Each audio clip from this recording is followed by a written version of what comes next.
నమస్తే, నేను Chandana. Welcome to great Andhra big story. Andhra ఫలితాలు అందరినీ దిగ్భ్రాంతి కలిగించాయి. జగన్ ఓడిపోతాడని చాలా కాలంగా అంటూ వచ్చిన వారు కూడా ఇంత ఘోరంగా ఓడిపోతాడని ఊహించలేదు. సర్వేలు, విశ్లేషకులు, ఒపీనియన్ పోల్స్, ఎగ్జిట్ పోల్స్ ఏవి కూడా జగన్ని ఇంత చితక్కొట్టేస్తారని చెప్పలేదు. చివరిలో వచ్చిన కేకే సర్వే ఒక్కటే చెప్పింది, కానీ దాన్ని కూటమి వాళ్ళు కూడా నవ్వుతూనే రిసీవ్ చేసుకున్నారు. నవ్విన నాపచేను పండింది. ప్రశాంత్ కిషోర్ చెప్పాడు కానీ మీరు నమ్మలేదు అనవచ్చు కొందరు. ప్రశాంత్ కిషోర్ ఎన్డీఏ విషయంలో చెప్పినది ఎంత బాగా అఘోరించిందో చూసాం. అయినా ఆయన వైసీపీకి 58 అన్నాడు. NDA Axis My India Pradeep Gupta జోస్యం కూడా చూసాం. 400 పార్ మాట నిజం చేయడానికో ఏమో 401 చెప్తే 300 కూడా దాటలేదు. ఆయన పొరపాటైపోయింది అంటూ కన్నీళ్లు పెట్టుకున్నారు కూడా. బీజేపీ పట్ల అంత ఉదారంగా ఉన్న ఆయన ఇక్కడ మాత్రం 99 నుంచి 128 అన్నాడు. అందువలన వాళ్ళవి మిడతం బొట్ల జోస్యాలనే అంటాను. 100కి 90 సర్వేలన్నీ పరిస్థితి టైట్ గా ఉంది. గెలిచే వారికి 90 నుంచి 100, మహా అయితే 110 అన్నట్లే చెప్పారు. వేవ్ వస్తే 130 దాకా పోవచ్చు అన్నారు. వేవ్ ఉన్న సూచనలేమీ కనబడలేదు. కానీ వచ్చింది వేవ్ కాదు, సునామీ.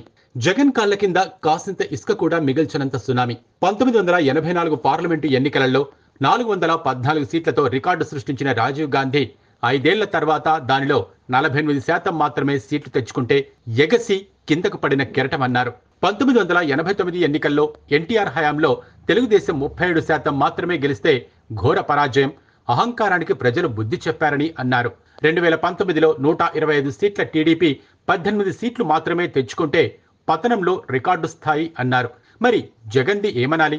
151 నుంచి 11కి అంటే 7% సీట్లు పడిపోతే ఉవ్వెత్తున లేచి 5 ఏళ్లలో దాదాపు కనుమరుగైన కెరటం అనాలా? తెలుగు రాష్ట్రాల చరిత్రలో ఎన్నడూ లేని విధంగా 86% ఓట్లు గెలిచిన వ్యక్తికి ఇప్పుడు ప్రతిపక్ష నాయకుడి హోదా కూడా దక్కలేదు. 4 లోక్సభ స్థానాలు వచ్చాయి కాబట్టి ఆ నిష్పత్తిలో చూసినా 28 రావాలి. వాటిలో సగమైనా రాలేదు. ఆ పార్టీకి మిగిలిన ఆశ ఒకటే, రాజ్యసభలో సీట్లు. అవి చూపించే పరువు నిలబెట్టుకోవాలి. అసెంబ్లీలో తుడిచిపెట్టుకుపోయిన పార్లమెంటు స్థానాలు మరో 4 గెలుచుకుని ఉంటే ఢిల్లీలో క్లిష్ట పరిస్థితి నెలకొన్న ఈనాటి రోజుల్లో బేరాలాడడానికి అక్కరకు వచ్చేవి. బీజేపీకి పూర్తి మెజార్టీ రాని రోజులు రావాలని, అప్పుడు బెల్లించి ప్రత్యేక హోదా రాబట్టాలని జగన్ అంటూ వచ్చాడు. ఇప్పుడు ఆ రోజులు వచ్చాయి, కానీ అడగడానికి జగన్ లేడు. ఆ స్థానంలో అతని ఆగర్భ శత్రు బాబు ఉన్నారు. ఇప్పుడు ఆయన మళ్ళీ చక్రధారి అయ్యారు.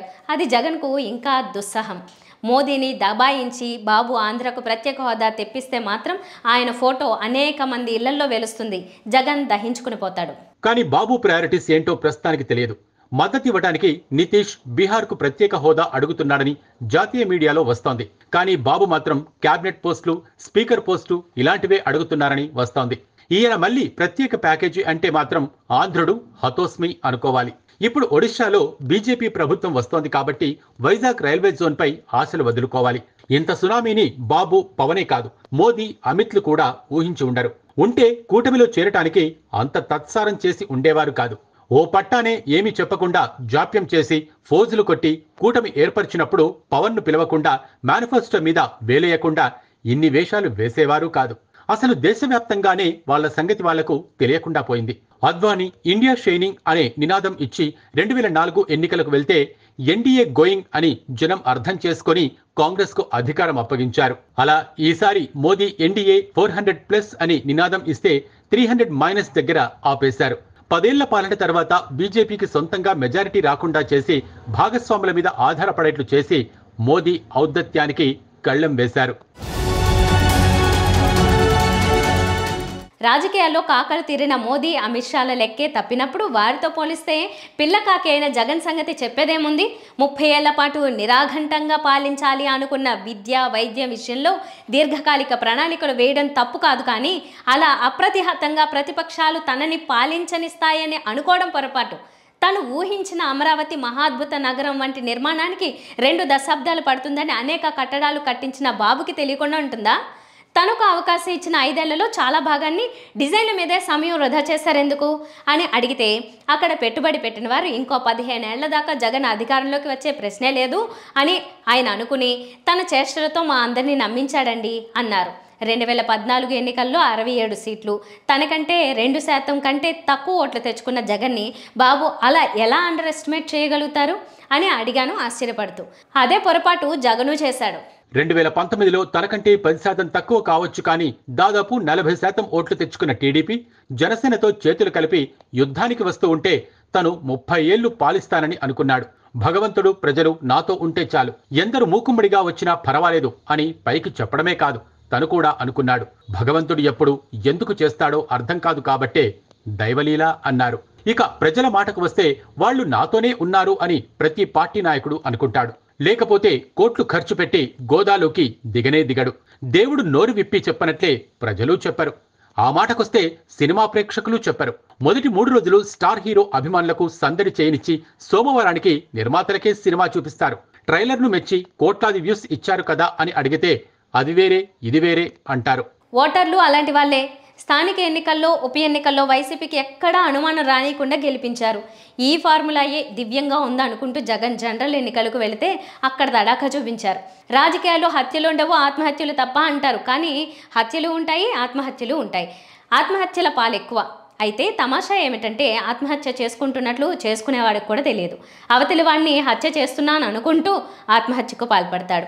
పోయేవాడు అవతలివాడే అని అతని భ్రమింపజేసే అనుచరగణం, వందిమాగధ బృందం చుట్టూ ఉండి దడి కట్టేస్తారు. దశాబ్దాలుగా నేను ఇదే మాట వింటూ వచ్చాను. ఎమర్జెన్సీ దివ్యంగా నడిచిందని, ప్రజలంతా ఆనంద తాండవం చేస్తున్నారని ఇందిరా భజన మండలి చెప్పడం చేతనే ఆమె ఎమర్జెన్సీ ఎత్తేసి వెంటనే ఎన్నికలు పెట్టేసింది. 6 నెలలు గ్యాప్ ఇచ్చి పెట్టి ఉంటే ఆగ్రహాన్ని గుర్తించి దిద్దుబాటు చర్యలు చేపట్టి కొంతలో కొంతైనా గెలిచి ఉండేది. 2003 అలిపిరి సంఘటన తర్వాత ప్రజలు తనపై సానుభూతిని కుండలతో కురిపించేస్తున్నారని బాబును నమ్మించారు చుట్టూ జనం. ముందస్తు ఎన్నికలకు వెళ్లి అధికారం పోగొట్టుకున్నారు. ఈయన్ని చూసి వాజ్పేయి కూడా వాత పెట్టుకుని ఇండియా షైనింగ్, ఇదే తరుణం అన్న అద్వానీ హామీ నమ్మి ఆయన అధికారం పోగొట్టుకున్నాడు. 2014 ఎన్నికల్లో కూడా బాబు ఓటమిని కాదనుకోలేకపోయారు. 110 నుంచి 130 సీట్లు వస్తాయని నమ్మి ఆ మాట పైకి చెప్పారు. అది అచ్చి రాలేదని కాబోలు ఈసారి మౌనం పాటించారు. జోస్యం లోటు భర్తీ చేయాలని జగన్ 151 దాటుతాయని చెప్పారు. మధ్యలో 5 బయటకు దాటేసి కిటికీలోంచి దూకేసింది. వైనాట్ 175, వైనాట్ కుప్పం అనే నినాదాల వరకు ఓకే, కార్యకర్తల్ని హుషారు చేయడానికి పనికొస్తాయి. కానీ ఎన్నికలు అయిపోయాక ఇలా చెప్పడం జోక్ ఆఫ్ ది డికేడ్గా మిగిలింది. తన గెలుపు గురించి జగన్కు ఇసుమంతైనా సందేహం లేదు. ప్రణయ్ రాయ్ చెప్పారు, మీరు పవన్తో టైఅప్ కావచ్చు కదా అని ఆయన అడిగితే నాకు అవసరమేముంది, 3x200 సీట్లు నాకు వస్తాయి కదా అన్నాడట జగన్. అంత అహంకారం వద్దు నాయన అని జనాలు కళ్ళు కిందకు దింపేశారు. నిజానికి తన పాలనలో ఈ ఎన్నికల్లో జగన్ చాలా ప్రయోగాలు చేశాడు. ఎన్నికల్లో గెలిచి ఉంటే అబ్బా ఇది కదా గెలిచే పద్ధతి అంటూ దేశంలో అందరూ అనుకరించేవారు. ఇప్పుడు దండం పెట్టి దూరంగా పారిపోతారు. అన్నేసి ప్రయోగాలు ఒకేసారి చేయడంతో మొదటికి మోసం వచ్చింది. జగన్ ఓటమి ఒక కేస్ స్టడీ. ఇంత నెగిటివ్ ఓటు ఎందుకు పడింది అనేది అనేక కోణాల నుంచి పరామర్శించాలి. చంద్రబాబు 2014-19 మధ్య సాగించిన పాలనతోనే జగన్ను అధికారంలోకి తెచ్చాడు. జగన్కు పాలనానుభవం లేదు, మంత్రిగా చేయలేదు, నెత్తి మీద కేసులున్నాయి, 1,00,000 కోట్ల అవినీతి ముద్ర కొట్టి ఉంచారు. జైలు పక్షి, ఫ్యాక్సనిస్టు, అహంకారి, అపరిచితుడు, హంతకుడు, ఇలా అనేక రంగుల్లో మీడియా చిత్రీకరించి ఉంది. అయినా ప్రజలు బాబును దింపాలంటే ఇతనికి ఓటేయక తప్పదనుకున్నారు. ఒక్క ఛాన్స్ అని అడిగాడు కాబట్టి ఓటేశారు అనే వాదన హాస్యాస్పదం. అలా ప్రతి అభ్యర్థి అడుగుతాడు, ఓటేస్తారా? బాబు పాలనే జగన్కు అధికారాన్ని కట్టబెట్టింది. అదేవిధంగా జగన్ పాలనే బాబుని మళ్లీ సింహాసనంపై కూర్చోబెట్టింది. ఉమ్మడి రాష్ట్రంలో ఇంత చేటుగా ఏకపక్షంగా గెలిపించడాలుండేవి కావు. 1994లో టీడీపీకి 73% సీట్లు వచ్చాయి. 2019లో వైసీపీకి 86% వస్తే 2024లో కూటమికి 94% వచ్చాయి. ఇంత ఉపద్రవంగా రావడంతో పాలకులకు మతిపోతోంది. అవతలి వాళ్ళు సమాధి అయిపోయారనే భ్రమ కలుగుతోంది. 2014లో అధికారంలోకి వచ్చినప్పుడు బాబు జగన్ని ప్రతిపక్ష నాయకుడిగా గుర్తించలేదు. జగన్ బాబుని ముఖ్యమంత్రిగా గుర్తించలేదు. రైతు రుణమాఫీ అనే అబద్ధపు హామీ ఇచ్చి దొడ్డిదారుణ ముఖ్యమంత్రి అయ్యాడని ఫీల్ అయ్యాడు. 2019 వచ్చేసరికి ఒక్క ఛాన్స్ అని దేబరించి జగన్ ముఖ్యమంత్రి అయ్యాడని బాబు ఫీల్ అయ్యాడు. సేమ్ టు సేమ్, నేమ్ మాత్రమే చేంజ్ అన్నట్టు జగన్ బాబును ప్రతిపక్ష నాయకుడిగా గుర్తించలేదు. ఇద్దరు కూడా అఖిలపక్ష సమావేశానికి పిలిచింది లేదు, ఎదుటి వాళ్లకు మర్యాద ఇచ్చింది లేదు. వాళ్ళు ఇక ఫినిష్డ్ అన్నట్లే ప్రవర్తించారు. రాజకీయాల్లో ఎవరిని రైట్ ఆఫ్ చేయలేము. రాహుల్ గాంధీ నాయకుడనగానే పక్కున నవ్వొస్తుంది. ఈ ఫలితాల తర్వాత గబుక్కున నవ్వలేం. మోదీ కంటే రెట్టింపు మెజారిటీతో అది 2 చోట్ల నుంచి నెగ్గాడు. ఇండియా కూటమి అంటే బైరాగుల ముఠా అనుకున్నది అధికారపు రింగులోకి టోపీ విసిరే స్థాయికి వచ్చింది. ఇవాళ కాకపోతే 6 నెలల తర్వాతైనా కొన్ని రాష్ట్రాల్లో అసెంబ్లీ ఎన్నికల తర్వాతనైనా ప్రయత్నం చేస్తుందని అనిపించే స్థితిలో ఉంది. ఈ ఎన్నికల్లో ఓడిపోతే చంద్రబాబు డీలా పడిపోతారు, టీడీపీ విచ్ఛిన్నమైపోతుంది, బీజేపీ కబలించేస్తుంది అనుకున్నది హఠాత్తుగా ఆయన్ను ఐరావతంపై అధిష్ఠించి అధికారాన్ని అందుకోబోతున్నారు. అంతేకాదు, ఢిల్లీలో చక్రం తిప్పబోతున్నారు. ఈనాడు అధపాతాళంలో పడిన జగన్ అక్కడే ఉంటాడని లేదు. ఈనాడు సొంతంగా మెజార్టీ తెచ్చుకోలేని బీజేపీ అలాగే ఉండిపోతుందని అనుకోవడానికి లేదు. అంతా ప్రత్యర్థుల నిర్వాకంపై ఉంటుంది. వేచి ఉంటే చాలా వేడుకలే చూడవచ్చు. ఇంతకీ ఆంధ్రాలో ఈ విధంగా ఫలితాలు ఎందుకు వచ్చాయి, దేశంలో అలా ఎందుకు వచ్చాయి, ఇవన్నీ చాలా ఆసక్తికరమైన సంగతులు. విత్ ద బెనిఫిట్ ఆఫ్ హైండ్సైట్ చాలా మంది విమర్శకులు చాలా చెప్తున్నారు. ఫలితాలు చూస్తే అదే తేలింది.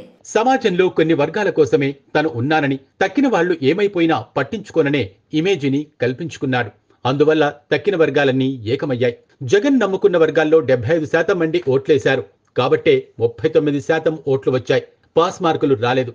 నిజానికి జగన్ పాలనలో విద్య, వైద్యం, ఇన్ఫ్రాస్ట్రక్చర్ ఇలాంటి విషయాల్లో మంచి కూడా జరిగింది. కానీ అతని ఫోకస్ దాని మీద లేదు. ఎంతసేపు బటన్ నొక్కా అనే చెప్పుకున్నాడు. ఓటమి తర్వాత విషణ్ణ వదనంతో చెప్పినప్పుడు కూడా అవ్వా తాతలకు అదిచ్చా, ఆటో వాళ్లకు ఇదిచ్చా అనే చెప్పుకున్నాడు తప్ప జీడీపీ ఇంత పెంచా, స్కూళ్లు బాగు చేశా, ఫ్యామిలీ డాక్టర్ని పెట్టా, మెడికల్ కాలేజీలు కట్టా, ఫిషింగ్ హార్బర్లు కట్టా, కరోనాను చాలా బాగా హ్యాండిల్ చేశా అనే పాయింట్లు చెప్పనే లేదు. దాన్ని బట్టే అతని పాక్షిక దృష్టి తెలుస్తోంది. బాబు అంతే, అమరావతి అమరావతి అనే పలవరించారు. మధ్యలో గ్యాప్ వస్తే హైదరాబాద్ పాటలోకి వెళ్ళిపోయారు. దానిలోకి వెళితే ఓ పట్టణ బయటికి రారు. 9 ఏళ్ల ఉమ్మడి రాష్ట్ర ముఖ్యమంత్రిగా, 5 ఏళ్ల విభజిత రాష్ట్ర ముఖ్యమంత్రిగా తన హయాంలో ఆంధ్రకు ఏం చేశారో మొన్న ఎన్నికల ప్రచారంలో కూడా చెప్పలేదు. ఎంతో కొంత జరిగిన మంచి కూడా చెప్పాలిగా. సామాజిక వర్గీకరణలో ఒక వర్గాన్ని ఆదరించి తక్కిన వాళ్ళను నిరాదరించడమే కాదు, జగన్ కుల వర్గీకరణ కూడా అతన్ని దెబ్బతీసిందనే అభిప్రాయం. నోరు విప్పితే నా బీసీ, ఎస్సీ, ఎస్టీ, మైనార్టీ అంటూ వచ్చాడు.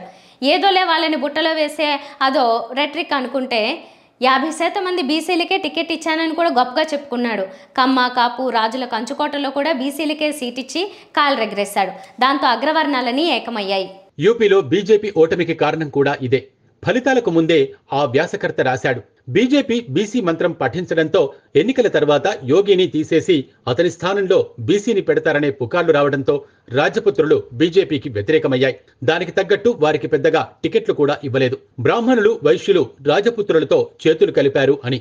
అవతల అఖిలేష్ తనకున్న ఎంవై ఇమేజీ తుడిచేసుకోవడానికి 5 యాదవులకు మాత్రమే ఇచ్చి తక్కిన కులాలకు టికెట్లిచ్చాడు. దాంతో బీజేపీకి ట్రెడిషనల్ గా ఓటేసే అగ్రకులస్తులు దూరమవుతున్నారు అని రాశాడు. ఫలితాలు చూస్తే అదే నిజమైంది. ఆంధ్రాలో కూటమి కారణంగా కమ్మ, కాపు దగ్గరకు రావడంతో పాటు రెడ్లు కూడా వచ్చి చేరడానికి ఇదే కారణం కావచ్చు. సర్వేలు, స్టడీలు వచ్చాక స్పష్టమైన చిత్రం తెలుస్తుంది. బాబు కమ్మలకు చేసినట్లు జగన్ రెడ్లకు ఏమీ చేయలేదు. మేమంతా ధనం, సమయం, శ్రమ ఖర్చు పెట్టి అతని గెలుపుకే శ్రమించినా మాకేమీ ఒరగలేదు అనే ఫీలింగ్ రెడ్లలో ఉన్నది. కానీ ఎలాగూ తనే గెలుస్తాడు, కూటమి వైపుకి వెళ్ళలేం కదా అని ఇన్నాళ్ళు ఆగారు. కానీ చివరికి వచ్చేసరికి కూటమి గెలుస్తోంది అనే ప్రచారం ఉధృతంగా సాగడంతో ఎలాగో ఓడిపోతున్నాడు కదా, మనకు అసీ తీరుతుంది, అతనికి బుద్ధి వస్తుంది అనుకుని కూటమికి ఓట్లేసేశారు. బ్రాహ్మణ, వైశ్యులు ఎప్పుడు కూటమి వైపే ఉన్నారు. 2019లో వైసీపీ వైపు వెళ్ళిన క్షత్రియులు ఇప్పుడు కూటమి వైపు మళ్ళారు. వాళ్ళ కంచుకోటల్లో కూడా ప్రత్యర్థులుగా బీసీలను నిలబెట్టడంతో 2019లో కమ్మ, కమ్మేతర ఎన్నికలుగా పేరు పడితే 2024 ఎన్నికలు బీసీ, బీసీయేతర ఎన్నికలుగా పేరు తెచ్చుకుంటాయని ఒక ఊహాగానం. గణాంకాలు వెలువడ్డాక ఈ మాట గట్టిగా చెప్పవచ్చు. అప్పటిదాకా ఊహ మాత్రమే. ఇది ఇవాల్టి బిగ్ స్టోరీ. మరిన్ని టాపిక్స్తో మళ్ళీ కలుద్దాం. నమస్తే.